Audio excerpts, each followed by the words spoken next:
विद्यार्थी मित्रांनो, आज आपण बी ए प्रथम वर्ष सेमिस्टर दुसरे पेपर तिसरा प्राचीन भारताचा इतिहास प्रारंभ ते 647 पर्यंत या पेपरचा अभ्यास करत असताना आजच्या पिरियडमध्ये आपण या पेपरमधील शेवटचं प्रकरण म्हणजे प्रकरण क्रमांक 4 वर्धन आणि चालुक्य घराणे याबद्दलची माहिती पाहणार आहोत.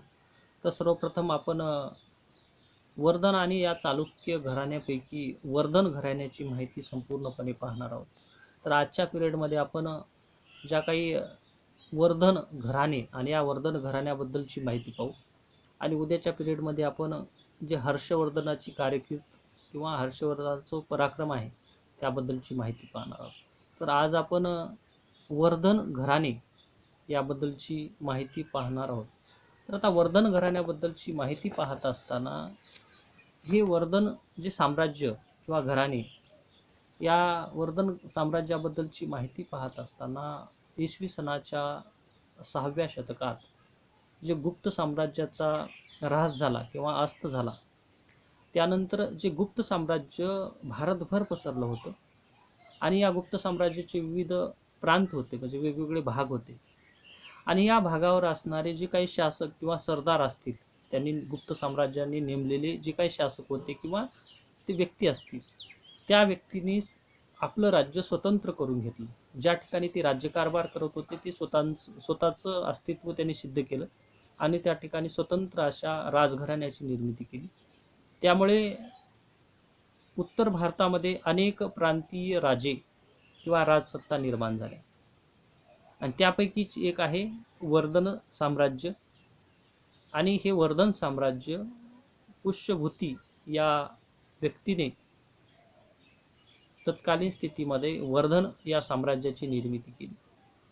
आता या वर्धन साम्राज्याबद्दलची माहिती पाहत असताना वर्धन साम्राज्य जेव्हा निर्माण झालं गुप्त साम्राज्याच्या ऱ्हासानंतर, त्यावेळेस 6व्या शतकामध्ये गुप्त साम्राज्याच्या ऱ्हासानंतर जवळपास 9 शासक सत्तेवर आले. आता त्याबद्दलची मत लक्षात घेताना मोखरी या ठिकाणी गंगेच्या खोऱ्यामध्ये वर्धन हे साम्राज्य निर्माण झालं. त्याचबरोबर ठाणेश्वर या ठिकाणी सरस्वती नदीच्या काठावर जे प्रभाकर वर्धन जे काय वर्मन मोखरी शासकाने वर्मनचं नावाचं राज्य निर्माण केलं. ठाणेश्वर या ठिकाणी सरस्वती नदीच्या काठावर प्रभाकर वर्धन यांनी जे काही राज्य निर्माण केलं. मैत्रक या ठिकाणी सौराष्ट्रात वल्लभी नावाचं राज्य निर्माण झालं. त्याचबरोबर माळवा प्रांतामध्ये मैत्रक कलचुरी अशा प्रकारचं राज्य निर्माण झालं. सहसराय या ठिकाणी म्हणजे राज्य सिंध प्रांतामध्ये हे राज्य निर्माण झालं. जे गुर्जर नावाचं राज्य होतं हे राजपुतानात किंवा राजपुताच्या राजस्थानच्या प्रदेशामध्ये निर्माण झालं. पून नावाचं राज्य हे मध्य आणि पश्चिम पंजाबमध्ये पसरलं गेलं आणि गुप्त नावाचं राज्य म्हणजे गुप्त साम्राज्याचा ऱ्हास झाला होता तो मगध प्रांतामध्ये ते टिकून होतं आणि शशांक नावाचा एका राजा यांनी बंगालच्या प्रदेशामध्ये राज्य निर्माण केलं. म्हणजेच तत्कालीन स्थितीमध्ये गुप्त साम्राज्याची सत्ता ही सर्वदूर पसरली होती आणि त्यामधलीच एक महत्त्वपूर्ण सत्ता जे वर्धन साम्राज्य हे निर्माण झालं होतं.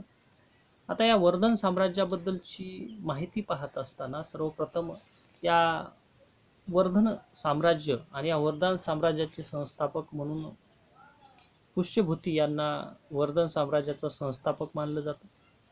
आता या वर्धन साम्राज्याचा जे साम्राज्य तयार झालं ते म्हणजे इसवी सन 450 मध्ये पुष्यभूती या शासकाने वर्धन साम्राज्य निर्माण केलं.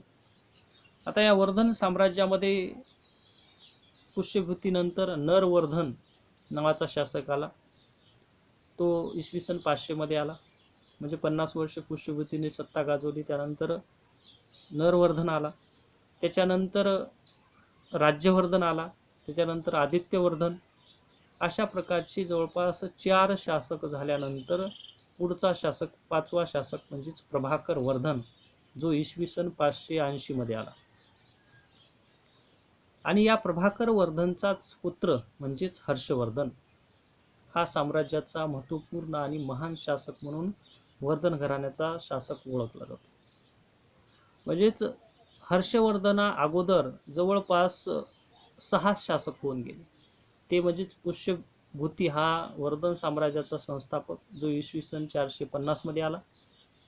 त्याच्यानंतरचा शासक जो नरवर्धन त्याचा पुत्र इसवी सन 500 मध्ये आला. नंबर 3चा शासक राज्यवर्धन, त्याचा शासनकाळ नाही पण तिसरा शासक आला. त्यानंतर चौथा शासक आदित्यवर्धन आला, तो चौथा शासक. आणि 5वा शासक हा प्रभाकर वर्धन जो इसवी सन 580 मध्ये आला. आणि त्याला 2 पुत्र आणि 1 पुत्री होती, म्हणजे 2 मुलं आणि 1 मुलगी होती. त्याच्यामध्ये 2 मुलं जे प्रभाकर वर्धन त्याची 2 मुलं म्हणजेच राज्यवर्धन जो प्रभाकर वर्धनच्या मृत्यूनंतर राजसत्तेवर आला, पण त्याचा मृत्यू म्हणजे त्याचा शासनकाळ 500 ते 605 म्हणजे तत्कालीन स्थितीमध्ये 580 पासून 605 पर्यंत त्याने राज्य केलं राज्यवर्धनने. मग राज्यवर्धनच्या मृत्यूनंतर त्याचाच भाऊ म्हणजे हर्षवर्धन हा सत्तेवर आला.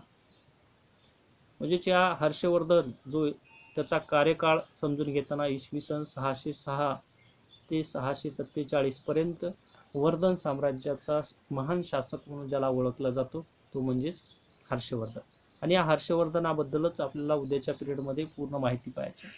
आता या वर्धन घराण्याबद्दलची माहिती पाहत असताना जे काही वर्धन साम्राज्याचा जो श्रेष्ठ सम्राट हर्षवर्धन आणि या हर्षवर्धनाच्या काळामधल्या ज्या काही महत्त्वपूर्ण चरित्र म्हणजेच तत्कालीन स्थितीमध्ये गुप्त काळाच्या ऱ्हासानंतर जे भारतामध्ये गुप्त साम्राज्यानंतर आलेले महत्त्वपूर्ण राजे होते, त्याच्यामध्ये परवर्ती गुप्त, मोकरी, वल्लभीचे मैत्रेय, थानेश्वरचे वर्धन अशा प्रकारचे शासक होते. आणि या वर्धन साम्राज्याबद्दलची माहिती ही बाणभट नावाचा एक जो काही कवी किंवा रचनाकार लेखक असेल त्यांनी हर्षचरित्र नावाचा ग्रंथ लिहिला. हर्षचरित्रानुसार तत्कालीन स्थितीमध्ये ग्रंथ लिहिला. आणि त्या ग्रंथामध्ये बाणभटाने माहिती दिली की हर्षवर्धनाच्या काळामध्ये जी रचना केलेला ग्रंथ होता त्यामध्ये की वर्धन जो राज्य होतं, राज्याचा संस्थापक हा पुष्यभूती नावाचा एक व्यक्ती म्हणजे वर्धन घराण्याचा संस्थापक होता. आणि पुष्यभूती यांनी शैव धर्माला म्हणजे शिवधर्माला महत्त्वपूर्ण स्थान दिलं होतं, या प्रकारची मत मांडलं. त्याचबरोबर वर्धन घराण्याच्या इतिहासाची साधने किंवा वर्धन घराणं हे होऊन गेलं याबद्दलची माहिती ज्या साधनातून मिळतं ते महत्त्वपूर्ण साधन म्हणजे बाणभटाचं हर्षचरित्र आहे. त्याच्यानंतर जो हर्षवर्धन किंवा जो हर्षवर्धन राजा आहे त्याने 3 ग्रंथ लिहिले, प्रियदर्शिका, रत्नावली आणि नागानंद. म्हणजे एक राजा असून सुद्धा त्याने कलागुण किंवा साहित्य क्षेत्रात महत्त्वपूर्ण स्थान दिलं. आणि त्यांनी 3 जे ग्रंथ लिहिले त्या ग्रंथामध्ये प्रियदर्शिका, रत्नावली आणि नागानंद हे हर्षवर्धनाने लिहिलेले 3 ग्रंथ. आणि या ग्रंथाच्या आधारावर वर्धन साम्राज्याची माहिती मिळते. त्याचबरोबर आता वर्धन साम्राज्याबद्दलची माहिती मिळण्याचं दुसरे एक महत्त्वपूर्ण बाब म्हणजेच ह्युनसंग नावाचा चिनी प्रवासी तत्कालीन स्थितीमध्ये हर्षवर्धनाच्या कालखंडामध्ये तो भारतामध्ये आला. आणि त्यांनी भारताची मध्ये भ्रमंती करत असताना तत्कालीन स्थितीमध्ये हर्षवर्धनाच्या साम्राज्याबद्दलची माहिती त्यांनी तत्कालीन स्थितीमध्ये मांडली. म्हणजेच हर्षवर्धनाच्या काळातील साहित्य, त्याचबरोबर जे काही ह्युनसंग हा चिनी प्रवासी जो तत्कालीन स्थितीमध्ये बौद्ध धर्माचा अभ्यास करण्यासाठी वर्धन राज्यातल्या बौद्ध विद्यापीठातून वास्तव्य करत होता. आणि त्यांनी आपलं प्रवास वर्णन लिहून ठेवलं. आणि त्या प्रवास वर्णनामध्ये जे काही वर्धन घराण्याबद्दलची माहिती आढळते. म्हणजेच हे एक महत्त्वपूर्ण साधन म्हणजेच हर्षवर्धनाच्या काळात आलेला हा ह्युनसिंग या प्रवास वर्णनचं चरित्र किंवा प्रवास वर्णन. त्याचबरोबर हर्षवर्धनाचं मधुबन आणि बासखेडा नावा या ठिकाणी सापडलेली जी काही ताम्रपट असतील, हे ताम्रपट सुद्धा वर्धन घराण्याची माहिती मिळवून देतात. त्याचबरोबर हर्षवर्धनाची जी काही मुद्रा किंवा शिक्के असतील चलनात आणले गेलेले, याबद्दलची माहिती मिळते. म्हणजे हर्षवर्धनाच्या किंवा वर्धन घराण्याची माहिती ही तत्कालीन स्थितीमध्ये बाणभट्टाचं हर्षचरित्र, त्याचबरोबर हर्षवर्धनाचे 3 ग्रंथ प्रियदर्शिका, रत्नावली आणि नागानंद, त्याचबरोबर चिनी प्रवासी हुनसुम यांनी मांडलेले प्रवास वर्णन, त्याचबरोबर हर्षवर्धनाचे महत्त्वपूर्ण जे ताम्रपट ज्याच्यामध्ये मधुबन आणि बासखेडा ही 2 ताम्रपट आणि हर्षवर्धनाच्या कालखंडातील सापडलेल्या मुद्रा आणि शिक्क्याच्या आधारे वर्धन घराण्याची साम्राज्याची माहिती मिळते. म्हणजेच इसवी सन जो काही महत्त्वपूर्ण स्थान म्हणजे इसवी सन 450 मध्ये पुष्यभूती नावाच्या शासकाने वर्धन साम्राज्याची जी स्थापना केली आणि त्याच साम्राज्यातील 7वा शासक म्हणजे जवळपास 7वा शासक म्हणजेच हर्षवर्धन, याबद्दलची माहिती आपण उद्याच्या पिरियडमध्ये तर पाहणार आहोत. त्या अगोदर ज्या काही 5-6 शासक होते त्याच्याबद्दलची आणि त्याची नावे आपण संपूर्णपणे आजच्या पिरियडमध्ये समजून घेणार आहोत. आत्ताच पाहिल्याप्रमाणे इसवी सन 450 मध्ये पुष्यभूती यांनी वर्धन साम्राज्याची स्थापना केली. त्यांनी 50 वर्ष आपली सत्ता गाजवली. त्यानंतर त्याचा पुत्र म्हणजे नरवर्धन इसवी सन 500 मध्ये आला. त्याच्यानंतर त्याचा पुत्र म्हणजे राज्यवर्धन आला. त्याच्यानंतर त्याचा पुत्र आदित्यवर्धन आला. हे 4 शासक झाले आणि 5वा शासक हा प्रभाकर वर्धन जो इसवी सन 580 मध्ये आला. आणि याच शासकाला 2 पुत्र होते, ते म्हणजे राज्यवर्धन आणि हर्षवर्धन. आणि प्रभाकर वर्धन बद्दलची माहिती पाहत असताना जो काही प्रभाकर वर्धन त्याच्या पत्नीचं नाव यशोमती देवी होतं आणि या प्रभाकर वर्धनला 2 पुत्र होते, राज्यवर्धन आणि हर्षवर्धन. त्याचबरोबर एक मुलगी होती ती राजश्री. आणि या तत्कालीन स्थितीमध्ये ज्या काही प्रभाकर वर्धनने आपला शासनकाळ हा गाजवण्याचा प्रयत्न केला, म्हणजे त्यांनी साम्राज्य विस्तार करण्याचा प्रयत्न केला. आणि त्याच काळामध्ये तत्कालीन स्थितीमध्ये जो काही ज्या वर्धन साम्राज्यावर हल्ला करण्यासाठी म्हणून प्रभाकर वर्धनच्या मृत्यूनंतर तत्कालीन स्थितीमध्ये जे महत्त्वपूर्ण शासक होते त्यामध्ये देवगुप्त बंगालचा जो शशांक नावाचा राजा आणि देवगुप्त नंतर कनौजवर जे काही मोखरी शासक, हे 2 शासकांनी वर्धन घराण्यावर हल्ला करण्याचा प्रयत्न केला.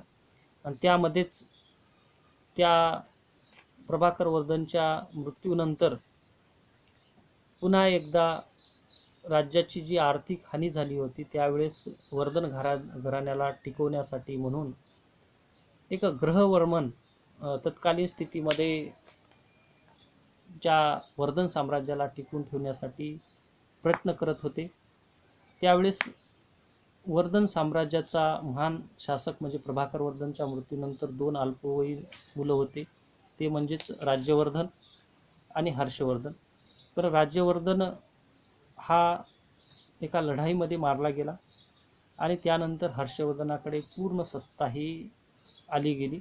आल्यानंतर हर्षवर्धनाच्या राज्यारोहणाच्या वेळी परिस्थिती ही खूप बिकट परिस्थिती होती आणि त्यामध्येच वर्धन घराण्याची जी काही मित्र राजा जो कनौज यावर हल्ला झालेला होता आणि कनौजवर हल्ला झाल्यानंतर या हल्ल्यामध्ये ग्रहवर्मन याचा मृत्यू झाला. जो ग्रहवर्मन हा हर्षवर्धनाची बहीण राजश्रीचा पती होता आणि त्याचा मृत्यू झाला होता. म्हणजेच एका हर्षवर्धनाच्या शासनकाळाचा विचार करता वडिलाच्या मृत्यूनंतर काही काळ भावाने राज्य केलं राज्यवर्धनाने, राज्यवर्धनाचा मृत्यू झाला. त्याचबरोबर राजश्री जी हर्षवर्धनाची बहीण होती तिच्या पतीचाही मृत्यू झाला. आणि अशा पद्धतीने तत्कालीन स्थितीमध्ये ग्रहवर्माचाही मृत्यू झाल्यानंतर वर्धन साम्राज्य टिकवून ठेवण्यासाठी म्हणून तत्कालीन स्थितीमध्ये वर्धन साम्राज्य आणि जे काही वर्मन साम्राज्य, ह्या दोन्ही साम्राज्यालाची धुरा ही हर्षवर्धनाकडे आली आणि हर्षवर्धनाने आपल्या बहिणीचेही संरक्षण करण्याचं काम केलं आणि आपलं राज्यसुद्धा टिकून ठेवण्यासाठी त्यांनी प्रयत्न करायला सुरुवात केली. म्हणजेच प्रभाकर वर्धनच्या मृत्यूनंतर, वडिलाच्या मृत्यूनंतर काही काळ भावाने शासनकाळ गाजवला राज्यवर्धनने. राज्यवर्धनाच्या मृत्यूनंतर हर्षवर्धनाकडे सत्ता आली आणि त्याच काळामध्ये बहिणीचा पती म्हणजे तत्कालीन स्थितीमध्ये ग्रहवर्मा हा वर्मन घराण्याचा जो काही शासक होता त्याचा मृत्यू झाला आणि बहीण विधवा झाल्यानंतर बहिणीचे संरक्षण करणं म्हणजेच राजश्री या बहिणीचं सुद्धा संरक्षण करण्याची जबाबदारी हर्षवर्धनावर आली. आणि हर्षवर्धनाचा विचार करता वयाच्या 16व्या वर्षी वर्धन घराण्याचा सिंहासनावर त्याला आरूढ व्हावं लागलं किंवा सिंहासन त्याच्याकडे आलं आणि राज्यकारभार व्यवस्था ही वर्धन घराण्याची त्यांनी सांभाळण्यास प्रारंभ केला. आणि तेव्हापासून हर्षवर्धनाचा कालखंड म्हणजे इसवी 606 पासून त्यांनी थानेश्वरच्या ठिकाणी त्यांनी स्वतःची शासन व्यवस्था सुरुवात केली आणि पुढे या वर्धन घराण्याला महत्त्वपूर्ण स्थान निर्माण करून दिले. हे होतं वर्धन घराण्याच्या बद्दलची थोडक्यात माहिती. उद्याच्या पिरियडमध्ये आपण हर्षवर्धनाच्या ज्या काही प्रारंभिक जीवनापासून त्यांचे जे काही त्यांनी पराक्रम आणि त्यांची कारकीर्द याबद्दलची माहिती संपूर्णपणे पाहणार आहोत.